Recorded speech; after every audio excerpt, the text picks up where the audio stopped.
இந்த வீடியோவை பார்க்குற எல்லாருக்கும் வணக்கம். நம்ம இன்றைக்கி என்ன பார்க்க போகிறோன்னா இடி சாம்பார், திருநெல்வேலி ஸ்பெஷல் இடி சாம்பார் வைக்க போகிறோம்.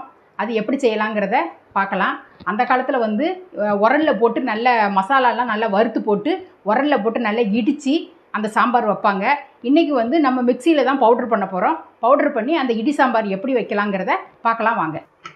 இப்போ வந்து இந்த பருப்பு வந்து ஒரு 100 கிராம், ஒரு சின்ன டம்ளரில் 100 கிராம் பருப்பு வந்து எடுத்து ஒரு துண்டு பெருங்காயம் போட்டு வேக வச்சு வச்சுருக்கேன்.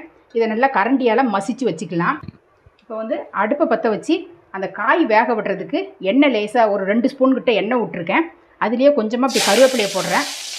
கருவேப்பிலையை போட்டுட்டு சாம்பாருக்கு காய் வெட்டி வச்ச காயெல்லாம் போட்டுடுறேன்.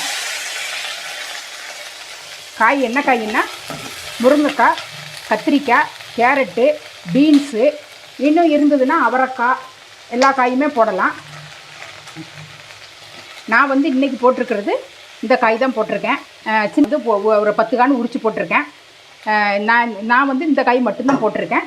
நீங்கள் வந்து அவரைக்காய் போடுறா இருந்தால் போடலாம், பூசணிக்காய், மஞ்சள் பூசணிக்காய் இருந்தால் போடலாம், உருளைக்கிழங்கு, எல்லா காயுமே இந்த சாம்பாருக்கு போடலாம்.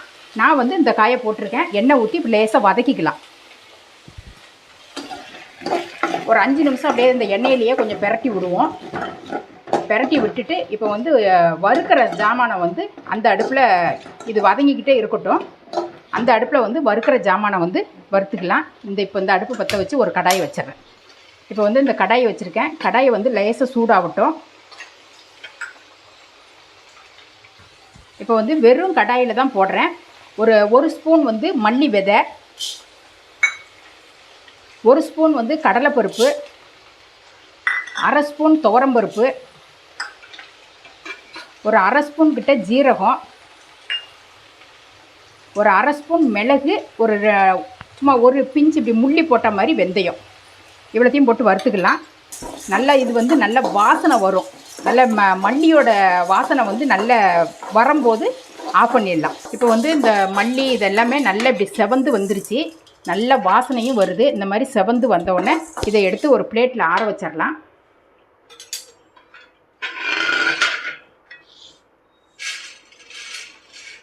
அதே கடாயில் சும்மா ஒரு 1/2 ஸ்பூன் கிட்ட எண்ணெய் ஊற்றுறேன்.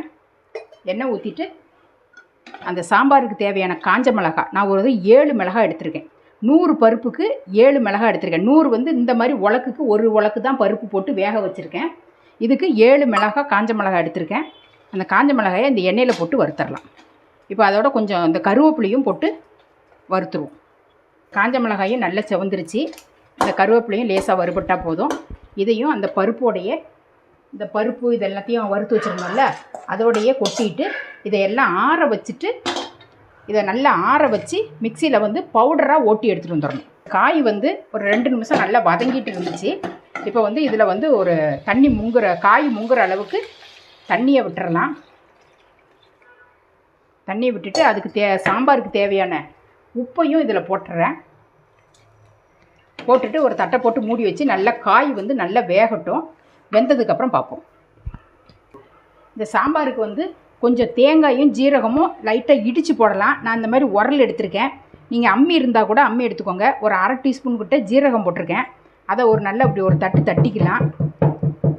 இந்த அளவுக்கு ஒரு சின்ன துண்டு தேங்காய் எடுத்திருக்கேன். அதையும் போட்டு 1-2 இடிக்கணும். இப்போ தேங்காய் வந்து ஜீரகமும் தேங்காயும் இப்படி 1-2 இடிச்சிருக்கேன். இந்த பாருங்கள், இந்த மாதிரி 1-2 இடிச்சிருக்கேன். அதில் ஒரு 4 சாம்பார் வெங்காயம், ஒரு 2 பல்லு பூண்டு, இதையும் போட்டு 1-2 அப்படி தட்டினாலே போதும். நீங்கள் அம்மி இருந்ததுன்னா அம்மியில் கூட இப்படி 1-2 தட்டி எடுத்துக்கோங்க. அப்படி இல்லை அப்படின்னா மிக்சியில் கூட 1-2 அப்படி ஓட்டி எடுத்தாலும் எடுத்துக்கோங்க. இந்த தேங்காய் வெங்காயத்தை இடித்தோம். இப்படி இந்த மாதிரி 1-2 இடித்து வச்சுருக்கேன். தேங்காய், ஜீரகம், வெங்காயம், சின்ன 2 பல்லு பூண்டு வச்சு இடித்து வச்சுருக்கேன். இப்போ வந்து இந்த வறுத்த மசாலாவை இந்த மாதிரி பொடி பண்ணி எடுத்துகிட்டு வந்துட்டேன். இப்போ வந்து காய் வெந்துட்டான்னு பார்ப்போம். காய் நல்லா வெந்துருச்சு. காய் வந்து நல்லா ஒரு 3/4 வாசி வெந்துட்டு, இதில் வந்து மாங்காய், அன்றைக்கி சாம்பார் மாங்காய் இருக்கிறதுனால மாங்காய் போட போகிறேன். அதனால் கொஞ்சம் ஒரு 2, 3, 4 பீஸு அப்படியே மாங்காய் வந்து என்றைக்கும் இந்த மாதிரி கொட்டையோடு வெட்டுங்க. அப்போ தான் கரையாமல் அப்படியே இருக்கும், எடுத்து சாப்பிட்றதுக்கு நல்லாயிருக்கும். அதனால் ஒரு 4 பீஸ் மாங்காய் போட்டிருக்கேன். மாங்காயை போட்டுட்டு இந்த பவுடரையும் அரைச்சி வச்ச பவுடரையும் உள்ளே போட்டுடலாம். நான் வந்து இதுக்கு கரெக்டான அளவு தான் நான் இது பண்ணியிருந்தேன், பவுட்ரு பண்ணியிருந்தேன். அதனால் இதில் போட்டுட்டேன். நான் வந்து 100 பருப்புக்குள்ள இது அளவு மட்டும் நான் சொல்லியிருக்கேன். நீங்கள் அப்படி கூட நிறைய சாம்பார் வைக்கணுன்னா அதுக்கு தகுந்த மாதிரி இப்போ மிளகா எல்லாமே கொஞ்சம் ஜாஸ்தி பண்ணி அரைச்சிக்கணும். இந்த மாதிரி நல்லா போட்டுட்டு இப்போ இந்த தேங்காய் அரைச்சி வச்ச தேங்காயையும் உள்ளே போட்டுடலாம். இந்த புளி வந்து இந்த சைஸில் ஒரே ஒரு சின்ன சைஸ், ஏற்கனவே மாங்காய் போட்டிருக்கிறதுனால சின்ன சைஸ் தான் ஊற வச்சுருக்கேன். இதை வந்து இதையும் கரைச்சி நல்லா புளியை வந்து கரைச்சி அதை சாம்பாரோட ஊற்றிக்கலாம். இந்த மிளகாத்தூள் இதோட கொஞ்சம் புளியும் விட்டுறலாம். நான் வந்து கொஞ்சம் கம்மியாக தான் எடுத்திருக்கேன், இந்தளவுக்கு போதும். நல்லா தண்ணி விட்டு நல்லா இந்த புளித்தண்ணி வாசனை, அந்த மிளகாத்தூளோட வாசனை எல்லாமே நல்லா சேர்ந்து ஒரு கொதி வரட்டும். அதுக்கப்புறம் பருப்பு தூக்கி ஊற்றிடலாம். நான் வந்து இந்த வந்து ஒரே ஒரு தக்காளி தான் வெட்டி வச்சுருக்கேன். இந்த தக்காளியை வந்து தாளிக்கும் போது லைட்டாக ஒரு வதக்கி அந்த சாம்பாரில் கொட்டிக்கலாம். லாஸ்ட்டாக வதக்குனா போதும். அதனால் இந்த ஒரு தக்காளி இருக்குது. இதை வந்து கொஞ்சம் நேரம் கொதிக்கட்டும், ஒரு தட்டை போட்டு மூடிடலாம். இப்போ வந்து இந்த காய் மசாலாலாம் போட்டு நல்லா வெந்துட்டு, இப்போ மாங்காயெல்லாம் போட்டிருந்தோம் லாஸ்ட்டாக. இந்த மாங்காவும் நல்லா ஒரு முக்கால்வாசி வெந்துட்டு, இப்போ வந்து இந்த பருப்பை வேக வச்சு கடைஞ்சி வச்சுருந்த பருப்பை வந்து நல்லா மசிச்சு வச்சுட்டேன்.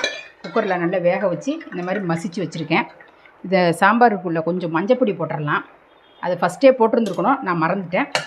அதனால் இப்போ மஞ்சப்பொடி போட்டுடுறேன். போட்டுட்டு இந்த பருப்பையும் அப்படியே ஊற்றிடலாம்.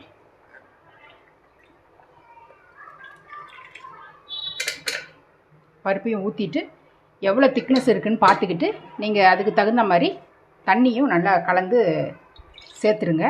இந்த சாம்பார் வந்து ஏற்கனவே நல்லா திக்காக தான் இருக்கும், அதனால் நான் கொஞ்சம் தண்ணி சேர்க்குறேன். வந்து நல்லா ஒரு கொதி வரணும். இந்த பருப்பு ஊற்றி இருக்கிறதுனால இன்னும் ஒரு கொதி வரட்டும். இன்னும் ஒரு கொஞ்சம் நேரம் தட்டை போட்டு மூடிடுவோம். அதுக்குள்ளே அந்த அடுப்பில் நம்ம தாளிக்கிறத பார்த்துருவோம். வந்து தாளிக்கிறது இப்போ வந்து தாளிக்கிறதுக்கு வந்து ஒரு 3 ஸ்பூன் கிட்ட தேங்காய் எண்ணெய் விட்டுருக்கேன். இந்த இடி சாம்பார் தாளிக்கிறதுக்கு வந்து தேங்காய் எண்ணெய் விட்டால் தான் ரொம்ப டேஸ்ட்டாக இருக்கும். அதனால் எண்ணெய் சூடாயிட்டு இதில் 1 ஸ்பூன் கடுகு உளுந்து 2 சேர்த்து வச்சுருக்கேன். கொஞ்சமாக ஜீரகம், ஒரு 2 வெந்தயம், அதோட வெங்காயம் தாளிக்கிறது கட் பண்ணி வச்சுருக்கேன். கொஞ்சோண்டு கருவேப்பிலையும் வச்சுருக்கேன். இது நல்லா வெடிக்கட்டும். நல்லா பொரிஞ்சிட்டு இப்போ வந்து இதை வெங்காயத்தை போட்டுறேன். வெங்காயம் வந்து நல்லா செவந்து வரணும், அது வரைக்கும் நல்லா வதங்கட்டும். இந்தளவு செவந்தால் போதும். செவந்துட்டு இப்போ தக்காளியை போட போகிறோம். ஒரே ஒரு தக்காளி கட் பண்ணி வச்சுருந்த தக்காளியை வந்து அது உள்ளே போட்டுறேன். போட்டுட்டு அது கொஞ்சம் நேரம் நல்லா வதங்கட்டும். நல்லா மசியணும்னு அவசியம் இல்லை, லைட்டாக வதங்கி கொஞ்சம் வாசனை வந்தோடனே கொஞ்சம் பெருங்காயம் போட்டு எடுத்துடலாம். இப்போ வந்து இந்த தக்காளி வந்து இந்த அளவுக்கு வெந்தால் போதும். நல்லா அந்த தக்காளி தொலியெல்லாம் நல்லா சுருங்கி வரும். அந்த அளவுக்கு வதக்கிட்டு இன்னும் அந்த சாம்பாரில் போடும்போது அந்த சூட்லேயே இன்னும் கொஞ்சம் வெந்துடும். தக்காளி வந்து கொஞ்சம் முழுசாக தான் இருக்கணும். இதில் வந்து பெருங்காயம் கொஞ்சமாக போடுறேன். போட்டு அப்படி ஒரு பிரட்டிட்டு இந்த அடுப்பை ஆஃப் பண்ணிடுவோம். ஆஃப் பண்ணிவிட்டு அந்த குழம்புல ஊற்றிடலாம். இந்த சாம்பாரில் அப்படியே ஊற்றிட்டேன். இப்போ வந்து நல்லா சாம்பார் தாளிச்சாச்சு. எல்லாமே இந்த திக்னஸுக்கு இருக்கணும். இப்போ வந்து கொத்தமல்லி தலையை தூவிட்டு நல்லா ஒரு கிளறி விட்டு சாம்பார் ரெடி ஆயிடுச்சு. இப்போ வந்து கரெக்டாக அடுப்பை ஆஃப் பண்ணிடலாம். ஆஃப் பண்ணிட்டு வேற ஒரு பாத்திரத்துக்கு மாற்றிடுவோம். இப்போ வந்து இந்த சாம்பார் வந்து இடி சாம்பார் வந்து ரெடி ஆகிட்டு, சாம்பார் வந்து நல்லா இப்படி தான் திக்காக இருக்கணும். இதே மாதிரி நீங்கள் இதே அளவோட நீங்களும் செஞ்சு பார்த்துட்டு எப்படி இருந்ததுங்கிறத கமெண்ட்டில் சொல்லுங்கள். அதுலேயே அடுத்த ஒரு சூப்பரான ஒரு வீடியோவில் நான் உங்களை சந்திக்கிறேன். நன்றி, வணக்கம்.